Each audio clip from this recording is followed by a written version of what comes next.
Hello दोस्तों, आप सभी का स्वागत है मेरे चैनल पर। तो चलिए फिर आज की कहानी को शुरू कर लेते हैं। शादी की रात मुझे पता चला कि मेरा पति किन्नर है। मुझे ये बात पता चलते ही मेरी हालत ख़राब हो गई। भला कौन लड़की चाहेगी कि उसका पति किन्नर हो, लेकिन मैंने अपने पति को अपना लिया क्योंकि वह बहुत अच्छे स्वभाव के थे। एक दिन मुझे चक्कर आने लगा। जब मेरा चेकअप करवाया तो पता चला कि मैं प्रेग्नेंट थी। मेरे तो पैरों तले ज़मीन ही खिसक गई। मेरा नाम आरती है।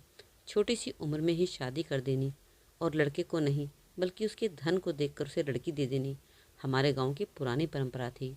शायद इसी परंपरा का शिकार मैं भी हुई थी। आखिर होती भी क्यों ना, मेरा जन्म भी तो इसी गांव में हुआ था। मैं 4 भाइयों की सबसे छोटी बहन थी।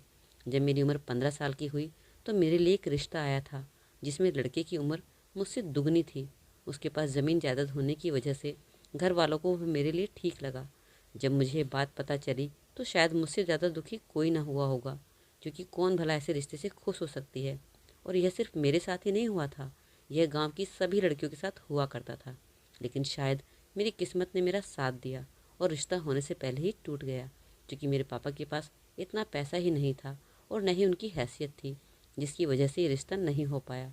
अच्छा ही हुआ, मैं बहुत खुश थी और धीरे धीरे कुछ समय बीत गया। उसके बाद फिर से मेरे लिए एक रिश्ता आया जिसके बारे में घर वाले आपस में बातचीत कर रहे थे कि लड़का बहुत अच्छा है और हमारी लड़की की हम उम्र भी है और एक अच्छी कंपनी में नौकरी करता है। मैं हैरान थी कि यह मेरी किस्मत अच्छी थी या फिर कोई जादू हो गया, क्योंकि मैंने आज तक पूरे गांव में किसी को भी नहीं देखा कि यहाँ की लड़की को उसकी उम्र का हमसफ़र मिला हो। हर लड़की का दूल्हा अक्सर उसकी उम्र से दोगुना होता था। मैं तो खुश थी कि मुझे इन सब गांव की परंपराओं का शिकार नहीं होना पड़ा। मेरा रिश्ता तय हो गया और मेरे होने वाले दूल्हे का नाम आकाश था। और मैं अपने घर वालों से उसके बारे में सुना था कि आकाश ने दहेज लेने से मना कर दिया है। शायद मैं पहली बार देख रही थी कि ऐसी सोच भी किसी की होती है, क्योंकि जो लड़का दहेज के लिए मना कर रहा है उसकी सोच कितनी अच्छी होगी। अब तो मैं आकाश के साथ ज़िंदगी के सुहाने सपने बुनने लगी थी। अब तो मेरी खुशी का ठिकाना नहीं रहा। अब मुझे लग रहा था कि मुझे इस गांव की सभी घटिया रिवाज से छुटकारा मिल जाएगा। और कुछ दिन बीतते ही मेरी शादी आकाश के साथ हो भी गई। मैं दुल्हन बनकर आकाश के घर चली गई। मुझे अपनी विदाई के समय ज़रा भी दुख नहीं हुआ, क्योंकि आज तक जो मैंने इस गांव में झेला था वह बहुत रोंगटे खड़े कर देने वाला था। इन लोगों की छोटी सोच का शिकार सभी लड़कियां होती थी, लेकिन मैं दुनिया की पहली लड़की थी जो अपने गांव और परिवार से दूर होकर खुश थी। फिर मेरा ससुराल में बड़ी धूमधाम से स्वागत किया गया। आकाश के साथ उसके घर में सिर्फ उसकी विधवा माँ रहा करती थी। उसके पिताजी बचपन में ही गुजर चुके थे। सुहागरात का समय आया और मुझे एक सजे हुए कमरे में भेज दिया गया। थोड़ी ही देर बाद आकाश कमरे में आए, लेकिन उसके बाद जो सच्चाई मेरे सामने आई सुनकर मेरे रोंगटे खड़े हो गए और मैं अपने होश खो बैठी। मेरे पति आकाश एक किन्नर थे। मैं मानो खुद को संभाल ही नहीं पाई। मेरी आंखों में आंसू थे। मैं सोच रही थी कि अगर आकाश किन्नर था तो उसने मुझसे शादी ही क्यों की। उसे मेरी ज़िंदगी ख़राब करने का क्या हक था। शादी का आखिर उनका क्या मकसद था। अब मेरी आंखों के सामने पिछली सारी बातें आ रही थी कि आखिर क्यों आकाश ने दहेज लेने से मना किया और मेरे लिए एक अच्छी कंपनी के लड़के का रिश्ता कैसे आ गया। इन सब के पीछे उनका यह रूप छुपा था, इसका मैं अंदाज़ा भी नहीं लगा पाई थी। अब मुझे समझ आ चुका था कि आकाश ने इतना अच्छा होने का नाटक क्यों किया। मुझे आकाश को देखकर नफरत होने लगी थी। मैं जो उम्मीद और अरमान लेकर अपने ससुराल आई थी उन सब पर पानी फिर चुका था। मेरा चेहरा पूरा लाल पड़ गया था। मेरे चेहरे पर दुख साफ दिखाई दे रहा था। आखिर एक किन्नर को पाकर कौन लड़की खुश होगी। मुझे तो अपनी सास पर बहुत गुस्सा आ रहा था कि वह भी एक औरत है और एक औरत होकर वह दूसरी औरत का घर कैसे बर्बाद कर सकती है। अपने बेटे की पूरी सच्चाई जानते हुए भी उन्होंने उसकी शादी करवा दी और मेरे घर वालों को इस धोखे में रखा। अब आकाश की सारी सच्चाई जानने के बाद मैं उनके पास कैसे रह सकती थी। आखिर रहती भी किस उम्मीद से, एक किन्नर के साथ ज़िंदगी कैसे गुजार सकती थी। मैं अपना सामान बांधने लगी, तभी मेरी नज़र आकाश पर पड़ी। वह बुझे हुए चेहरे के साथ बैठे थे। उनकी आंखों में आंसू थे और वह मेरी तरफ इस तरह देख रहे थे मानो उन्हें मुझसे कोई उम्मीद हो। जैसे तैसे आकाश ने हिम्मत करके मुझसे कहा कि आरती, इसमें मेरी कोई गलती नहीं है, तुम मत जाओ। मेरे पति की यह बातें मेरे कलेजे को चीर रही थी। उनके कहे ये 2 शब्द मेरे कानों में गूंज रहे थे। मैं आकाश को कोई जवाब नहीं दे पाई और चुपचाप कमरे से बाहर आ गई और घर के बाहर गार्डन में जाकर बैठ गई और सोचने लगी, जाने किन कर्मों का फल मुझे आज मिला है। लेकिन मैं चाह कर भी आकाश के वह 2 शब्द नहीं भूल पा रही थी। आकाश का मुझे रोकना मुझे अंदर से झंझोड़ रहा था। यह रात मेरे लिए एक काली रात के समान थी, क्योंकि जिस रात एक पत्नी अपने पति के साथ होती है, वही रात मैं अकेले रोते हुए गुजार रही थी। खैर, पूरी रात मैंने रोते हुए गुजार दी और सुबह होने से पहले कमरे में आ गई, क्योंकि मैं किसी के भी मन में शंका नहीं डालना चाहती थी। जैसे ही कमरे में आई, देखा आकाश भी मेरी तरह उदास बैठे थे। उनकी उदासी मुझसे बर्दाश्त नहीं हो रही थी। मैं मन में सोचने लगी, इसमें इनकी कोई गलती नहीं है, और मैंने फिर इसी रूप में उन्हें अपना लिया। मैंने आकाश के हाथ थाम लिए और उनके गले लग गई। आकाश को शायद विश्वास ही नहीं हो रहा था, लेकिन यह सच था। अब तो आकाश की खुशी का ठिकाना नहीं था। शायद वह अपने जीवन में पहली बार इतना खुश हुए थे। अब मैंने इसे अपनी किस्मत समझकर स्वीकार कर लिया और आकाश को स्वीकार करते हुए अपने जीवन की शुरुआत की। दूसरे दिन घर की सभी रस्मों को पूरा करते हुए एक बहू की तरह अपनी जिम्मेदारी निभाने लगी। मेरी सास को शायद कुछ अचंभा हो रहा था। वह मेरी तरफ बार बार देखी जा रही थी। मुझे पता चल चुका था कि उनके मन में क्या चल रहा है। वह अपने मन में इसी सोच में डूबी हुई थी कि पति के किन्नर होने का पता चलने के बाद भी मुझे कोई फ़र्क क्यों नहीं पड़ा, और फ़र्क पड़ा भी है तो फिर मैं इस घर में कैसे रुकी हुई हूँ। लेकिन मैंने उन्हें कुछ भी बताना ज़रूरी नहीं समझा, क्योंकि उनके प्रति मेरे मन में अभी भी नफ़रत थी। उन्हें शादी से पहले सारी सच्चाई बता देनी चाहिए थी। उन्हें इस तरह धोखा देकर शादी नहीं करवानी चाहिए थी। खैर, दिन इसी तरह बीतते गए। आकाश का स्वभाव बहुत अच्छा था और इसी स्वभाव के कारण मैं उसकी ओर खिंची चली जा रही थी। वह दिन रात मेरा ख्याल रखता, मेरी हर एक बात मुंह से निकलने से पहले ही पूरी कर दिया करता। बाहर जाकर खाना खिलाकर लाना, फिल्में दिखाना, किस चीज़ की डिमांड हो उसे पूरी करना, हर एक चीज़ जो मुझे चाहिए थी वह ला कर देता। ऐसा लग रहा था मानो आकाश की पूरी दुनिया मैं ही थी। मुझे धीरे धीरे आकाश से प्यार होने लगा था। जिस तरह से वह मेरी देखभाल करता, किसी को भी उससे प्यार हो जाता। एक दिन मैं बैठे बैठे यही सोच रही थी कि आखिर मैंने आकाश से शादी की, पहली रात इतना बुरा व्यवहार क्यों किया। मैं अपने व्यवहार पर पछता रही थी। यही सोचकर मेरी आंखों में आंसू आ रहे थे कि इतने अच्छे विचार वाला, इतना प्यार करने वाला आदमी, और भगवान ने उसको एक कमी दी है, और उसकी इस कमी के कारण मैंने उसके साथ ऐसा व्यवहार किया, उसे छोड़ने तक का फैसला कर लिया था। लेकिन शायद मेरी जगह कोई और होता तो वो भी यही करता। खैर, अब मैंने आकाश को पूरी तरह अपना लिया था। इसी तरह दिन बीतते गए। आकाश मुझे अपने दोस्तों से मिलवाता, बाहर घुमाता, मेरी हर इच्छा पूरी करता। यहाँ तक कि आकाश की माँ भी मेरा ख्याल रखने लगी थी। मुझे तो लगता ही नहीं था कि ये मेरा ससुराल है। मुझे मायके की जैसा ही यहाँ सुख मिल रहा था। अब मुझे अपनी सास से भी नफरत नहीं थी, क्योंकि वह मेरा इतना ख्याल रख रही थी, और पूरी तरह अपने ससुराल में मैं बिजी हो गई। कुछ समय बीता तो मैंने और आकाश ने मिलकर एक बहुत ही खूबसूरत फैसला लिया, और वह फैसला था बच्चा गोद लेने का। हम बच्चा अनाथ आश्रम से गोद लेने वाले थे, और फिर हमने फैसला किया कि हम अनाथ आश्रम से एक बच्चा गोद ले लेंगे और उसे बहुत ही प्यार से पालेंगे और उसे एक अच्छा इंसान बनाएंगे और दुनिया में उसे अपना नाम देंगे। इस बात को लेकर आकाश बहुत खुश था। अब तो वह भी एक आम इंसानों की तरह रहने लगा था। हम दोनों एक दूसरे के लिए एक परफेक्ट हस्बैंड वाइफ बन चुके थे। मेरा पूरी तरह ख्याल करना और घर में मान सम्मान देना वह अपना फ़र्ज समझता था। मुझे बिल्कुल पत्नी की तरह ही इज्जत देता था। मेरी गलतियों को नज़रअंदाज करते हुए मुझे प्यार से समझाना, अपनी सारी बातें शेयर करना तो आकाश की आदत बन गई थी। अब मेरी ज़िंदगी में भी आकाश की एक ख़ास जगह बन चुकी थी। मैं भी उससे अपनी सारी बातें शेयर करती थी। वह भी मेरी प्रॉब्लम्स को चुटकियों में हल कर देता। एक दिन मैं किचन में खाना बना रही थी, तभी आकाश ऑफिस से जल्दी घर आ गए। मैंने आकाश से पूछा कि आज तुम जल्दी घर कैसे आ गए, तो उसने बताया कि मुझे किसी काम के लिए दिल्ली जाना है और वहाँ पर मुझे 2-3 दिन लग सकते हैं। इतने में मेरी सास भी कमरे से बाहर निकलकर किचन की तरफ आ गई, और वह भी आकाश से पूछने लगी कि तुम जल्दी कैसे आ गए। उनको भी बताया उन्होंने उनको भी बताया कि वे दिल्ली जा रहे हैं और वह 2-3 दिन के लिए वहाँ रुकेंगे। क्या तुम दोनों मैनेज कर लोगी? इससे पहले मेरी सास जवाब देती, मैंने कहा, हाँ आकाश, क्यों नहीं, हम एक दूसरे को बहुत अच्छी तरह संभाल सकते हैं और यहाँ आस पड़ोस भी बहुत अच्छा है, तो तुम्हें चिंता करने की कोई ज़रूरत नहीं है। तुम आराम से जा सकते हो, और वैसे भी जब ऑफिस के काम से जाना है तो इधर उधर जाना ही होता है, तुम्हें जाना भी चाहिए। और मैंने आकाश का सामान पैक करने की तैयारी शुरू कर दी और आकाश दिल्ली के लिए निकल गए। 3 दिन कैसे बीते पता ही नहीं चला, और आकाश 3 दिन बाद घर वापस लौट कर आ गए। आते ही वे आराम करने चले गए। हमारे आपस में कुछ ज़्यादा बातचीत नहीं हो पाई थी। मैं भी थकी थी तो मैं भी जल्दी ही सो गई।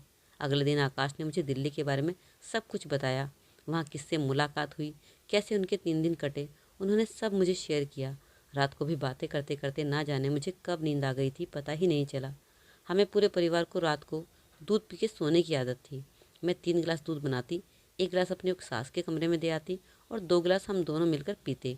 लेकिन आजकल ना जाने क्यों जब भी मैं दूध पीती तो मेरा सर भारी होने लगता और इस तरह से रोज़ ही होने लगा था। दूध पीते ही मुझे गहरी नींद आ जाती। पहले कुछ दिनों तो मैंने इस बात को बहुत नॉर्मल लिया, क्योंकि मैं अक्सर काम करते करते थक जाया करती थी, तो सोचती थी कि शायद थकान की वजह से मुझे नींद आ जाती होगी। मैं दिन में बिल्कुल भी नहीं सो पाती थी, तो मैंने सोचा शायद इसलिए मुझे जल्दी नींद लग जाती है। लेकिन मुझे कुछ अजीब सा लग रहा था।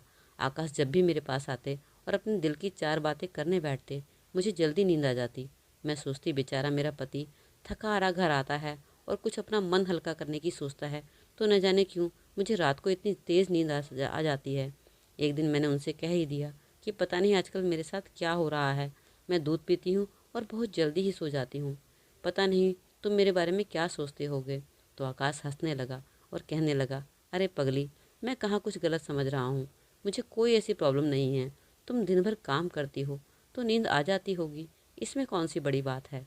मुझे इस बात का बिल्कुल भी बुरा नहीं लगता है। और फिर थोड़ी देर बात करने के बाद आकाश ऑफिस के लिए निकल गए। लेकिन कुछ दिनों से मुझे अजीब सा महसूस हो रहा था, क्योंकि रात को मुझे जल्दी नींद आ जाती और सुबह मैं जब उठती तो मेरा शरीर थका सा होता और मुझे ऐसा लगता जैसे मुझे किसी ने छुआ है। मेरे अंदर कुछ अजीब सी हलचल थी और सर मेरा ऐसे भारी होता था जैसे मैंने रात को शराब पी हो। और अपने ऊपर फिर से खुद ही और फिर मैं अपने ऊपर खुद से ही हंस लेती कि पता नहीं मैं क्या क्या सोचती रहती हूँ, मेरे साथ ऐसा भला क्या होगा। खैर यही सब बात सोचते सोचते मैं घर के काम में लग गई। अब मैंने इस बात पर ज़्यादा गौर देना बंद कर दिया। लेकिन एक दिन काम करते दौरान मुझे अचानक से चक्कर आने लगे और मैं तुरंत सोफे पर बैठ गई। ना जाने क्यों मुझे चक्कर आ रहे थे। ऐसा लग रहा था जैसे मेरे शरीर में न जाने कितनी कमजोरी आ गई है। और ज़्यादा ध्यान न देते हुए मैंने दवाई ले ली और मैं चुपचाप फिर से अपने काम में लग गई। पर अब तो यह रोज़ का हो गया था। मेरे चक्कर दिन पे दिन बढ़ते जा रहे थे। मुझे समझ ही नहीं आ रहा था कि आखिर हो क्या रहा है। और एक दिन तो मुझे उल्टी भी हुई। अब तो मैंने अपनी सास को बता दिया कि न जाने क्यों कई दिन से मेरा सर भारी होता है, चक्कर आ रहे हैं और उल्टी भी आ रही है। लगता है मुझे बुखार होने वाला है। तो सास कहने लगी, कोई बात नहीं, तुम आराम करो, कमरे में जाकर बाकी का बचा काम मैं कर देती हूँ। और मैं अपने कमरे में जाकर आराम करने लगी। मैंने आधा घंटा आराम किया और फिर सोचा कि चलो अब उठकर थोड़ा सा काम निपटा लेती हूँ। लेकिन जैसे ही मैं उठने लगी मुझे फिर से चक्कर आने लगे। मेरी हालत में थोड़ा सा भी सुधार नहीं हो रहा था। फिर मैंने सोचा कहीं ज़्यादा तबीयत ना बिगड़ जाए, मुझे डॉक्टर को दिखा देना चाहिए। और वैसे भी काम करने के लिए मैं घर में इकलौती थी। सास की तबीयत थोड़ी ठीक नहीं रहती थी, उनके घुटनों में दर्द रहता था और उनसे उनसे चला भी नहीं जाता था।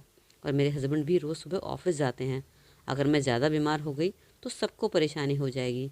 और वैसे भी हमारे घर में कमाने वाले भी एक आकाश ही थे। अगर वह मेरी वजह से छुट्टी करते तो उनके पैसे कटते। तो यही सब सोचते हुए मैं नहा धोकर डॉक्टर के क्लिनिक चली गई। वहाँ जाकर डॉक्टर ने मेरा चेकअप किया और मुझसे कहा कि तुम्हारे कुछ टेस्ट करने होंगे, 1-2 घंटे बाद रिपोर्ट आएगी, तभी हम तुम्हें कुछ बता सकते हैं कि आखिर प्रॉब्लम क्या है। मैंने टेस्ट करा लिए और मैं घर चली गई। मैंने सोचा अभी रिपोर्ट आने में 2 घंटे हैं, तो इतने में अपनी सास के लिए चाय वगैरह बनाकर वापस फिर से आ जाऊंगी। और उसके थोड़ी देर बाद ही डॉक्टर का फ़ोन आ गया कि तुम्हें क्लिनिक आना है, तुम्हारी रिपोर्ट आ चुकी है।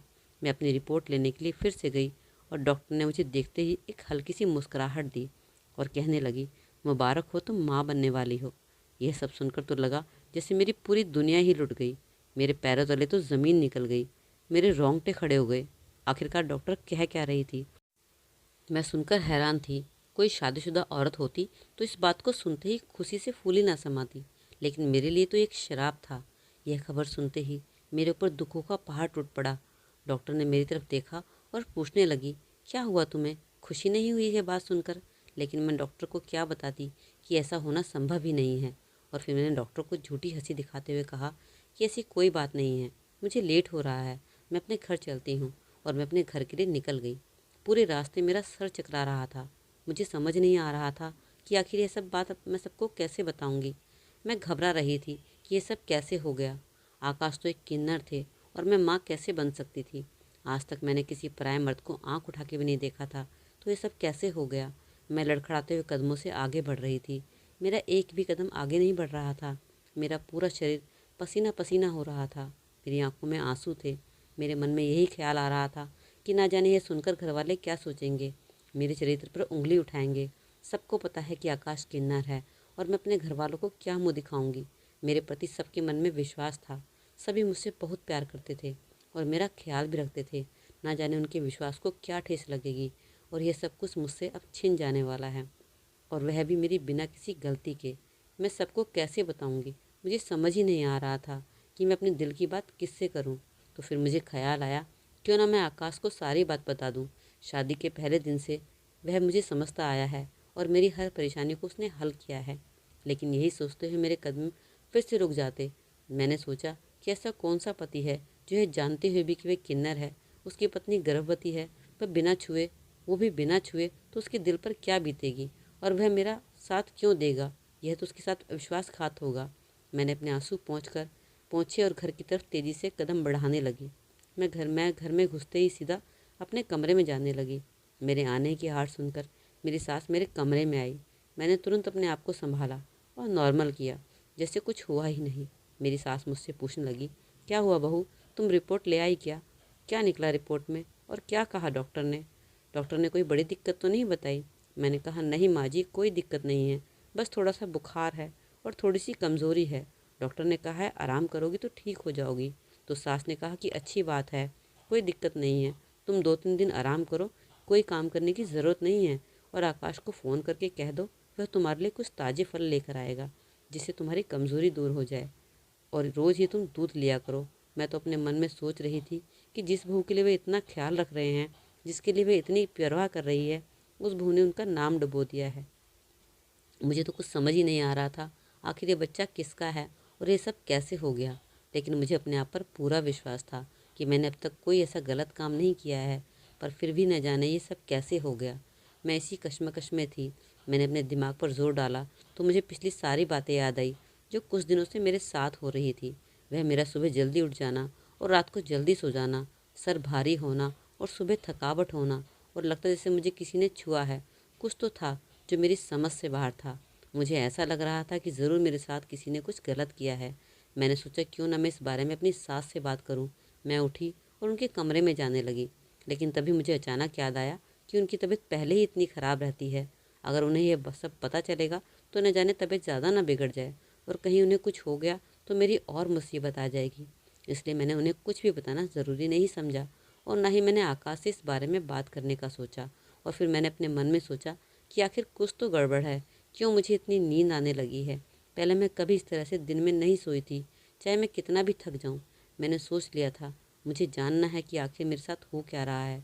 मुझे लगने लगा था कि ज़रूर इसमें किसी तीसरे आदमी का हाथ है, क्योंकि दूध तो मैं और आकाश दोनों ही पीते हैं और दोनों को ही नींद आ जाती थी। तो हो सकता है उस नींद के दौरान कुछ ऐसा होता हो जो मुझे ना पता हो। और फिर मैंने सोचा कि मैं आज रात जानकर रहूँगी कि आखिर ऐसा होता क्या है। मैंने आज रात दूध ना पीने का ठान लिया। मैंने सोचा कि मैं दूध पीने का बहाना करूँगी और दूध नहीं पीऊँगी, और देखती हूँ कि फिर क्या होता है। रात हुई तो हम सब ने खाना खाया और मैंने तीनों का दूध गर्म किया। मैंने अपनी सास का दूध उनके कमरे में दिया और अपना और आकाश का दूध अपने कमरे में लेकर आ गई। मैंने अपने पति से बहाना बनाया कि आज मेरी तबीयत ठीक नहीं है। मैंने आकाश से कहा कि मैं रसोई से अपनी दवाई भूल गई हूँ, क्या आप ला देंगे? और जैसे ही आकाश दवाई लेने के लिए किचन में गए, मैंने वह दूध खिड़की से बाहर फेंक दिया और खाली गिलास वहीं रख दिया। इतने में आकाश कमरे में आ गया और कहने लगा, तुमने आज बड़ी जल्दी दूध पी लिया, वह भी मेरे बिना। मैंने कहा, वह मुझे प्यास लगी थी, पानी नहीं था तो मैंने दूध पी लिया। मैंने उनसे कहा कि लाओ मेरी दवाई दो। मैंने उनसे दवाई ली और दवाई खाकर मैं ऐसे नाटक करने लगी कि जैसे मुझे जोरों की नींद आ रही है। आकाश मुझे छूकर देखने लगा कि मैं सो गई हूँ या नहीं। मुझे कमरे में कुछ दिखाई तो नहीं दे रहा था, लेकिन महसूस और सुनाई दे रहा था। थोड़ी देर बाद कमरे का दरवाज़ा खुलता है और 2-3 लोग अंदर आते हैं। मुझे उनकी बातें करने की आवाज़ें आ रही थी। उसमें एक आवाज़ आकाश की भी थी, लेकिन पता नहीं चल रहा था कि वह लोग आपस में क्या बात कर रहे हैं। वह आपस में फुसफुसा रहे थे। इतने में एक आदमी मेरे करीब आया और मेरे कपड़े उतारने लगा। अब मुझसे बर्दाश्त ना हुआ और मैं झट से उठ बैठी और अपनी आंखें खोल दी। मेरी आंख खुलते ही वह लोग वहाँ से भाग खड़े हुए। आकाश कहने लगा, अरे आरती, तुम अभी तक सोई नहीं? इतना सुनते ही मैंने आकाश के मुंह पर एक ज़ोरदार थप्पड़ दे मारा और कहा कि ये सब क्या हो रहा है। इतना शोर सुनते ही मेरी सास भी कमरे में आ गई। और हम दोनों को देखते हुए बोली कि तुम ये दोनों क्या कर रहे हो। मैंने अपनी सास से कहा कि मुझसे क्या पूछती हो, अपने बेटे से पूछिए। और मैंने अपनी सास को सारी बात बता डाली। मेरी सास ने आकाश का हाथ पकड़ा और उससे पूछने लगी, ये सब क्या चल रहा है आकाश। आकाश की आंखों में आंसू आ गए और रोते हुए वो मेरे पैरों में गिर गया और कहने लगा, आरती मुझे माफ़ कर दो। जब मैं बीच में 2-3 दिन दिल्ली गया था तो मेरे कुछ दोस्तों ने मुझसे कहा कि तुम तो किन्नर हो, अपनी पत्नी को वह सुख नहीं दे सकते जो तुम देना चाहते हो, और न ही पत्नी से वह सुख ले सकते हो जो तुम लेना चाहते हो। तो क्यों ना अपनी पत्नी से तुम धंधा करवा कर उससे पैसे ही कमाओ, इसमें तुम्हारा बहुत फ़ायदा है। और वैसे भी तुम्हें इससे क्या फ़र्क पड़ने वाला है, तुम तो एक किन्नर हो। उन्होंने मेरे दिल में पैसे का लालच भर दिया था कि मैं उनकी बातों में आ गया। और जब मैं दिल्ली से आया तो मैंने एक प्लान बनाया और तुम्हें रोज़ दूध के साथ नशीली दवाइयाँ मिलाकर देने लगा और तुमसे इस तरह का धंधा करवाने लगा। इसमें मेरे बहुत पैसे बन रहे थे। धीरे धीरे मेरा लालच बढ़ता गया। मेरे मन में ख्याल आया, घर बैठे इतने पैसे बन रहे हैं तो मैंने इस काम को आगे भी जारी रखा। और इस तरह मेरे मन में लालच बढ़ता गया और मैं तुम्हारे साथ ऐसा करता रहा। उसकी बातें मेरे लिए हैरान कर देने वाली थी। मैंने अपनी सास को बताया कि पिछले दिनों जो भी कुछ मेरे शरीर के साथ हुआ, मेरी तबीयत खराब हुई, उसकी चेकअप की रिपोर्ट जब मैं लेने गई तो मैं प्रेग्नेंट थी। लेकिन मैंने आपको नहीं बताया क्योंकि मैंने आज तक कोई ऐसा गलत काम नहीं किया था और मैं सारी सच्चाई जानना चाहती थी। यही सोचते हुए मैं आज बिना दूध पिए सो गई थी। मेरी सास ने जब ये सब सुना तो उसने भी आकाश को ज़ोरदार थप्पड़ मारा और कहा, मैंने तुम्हारी शादी आरती से इसलिए करवाई थी ताकि तुम अपनी ज़िंदगी का अकेलापन दूर कर सको, तुम्हें एक साथी मिल जाए। और आरती तुम्हारे लिए एक अच्छी लड़की साबित भी हुई। तुम में कमी होते हुए उसने तुम्हें अपनाया और सच्चा प्यार दिया, और तुमने उसके साथ ऐसा गलत काम किया। शर्म आनी चाहिए तुम्हें अपने किए पर उन दोनों की बातें सुनकर मैं कमरे से बाहर आ गई। मैं फूट फूट कर रोने लगी। जिस इंसान को मैंने उसकी कमी होते हुए भी अपनाया, उसे सच्चा प्यार किया, उसने मुझे इतना बड़ा धोखा दिया, मेरे जिस्म के साथ खिलवाड़ किया। कुछ देर बाद सास और आकाश बाहर आए। आकाश माफ़ी मांगते हुए कहने लगा, शादी से दिल्ली आने तक मैं ऐसा नहीं था, तुमसे बहुत प्यार करता था, लेकिन मेरे मन में पैसे का लालच आ गया और मैं गलती कर बैठा। आकाश मेरे पैरों में गिरकर माफ़ी मांगने लगा। मेरी सास भी मुझसे माफ़ी मांगने लगी, लेकिन मैंने अपने पति आकाश को माफ़ नहीं किया। अब मुझे नहीं पता कि मैं क्या करूँगी, कहाँ जाऊँगी। आप ही बताएं कि मुझे क्या करना चाहिए।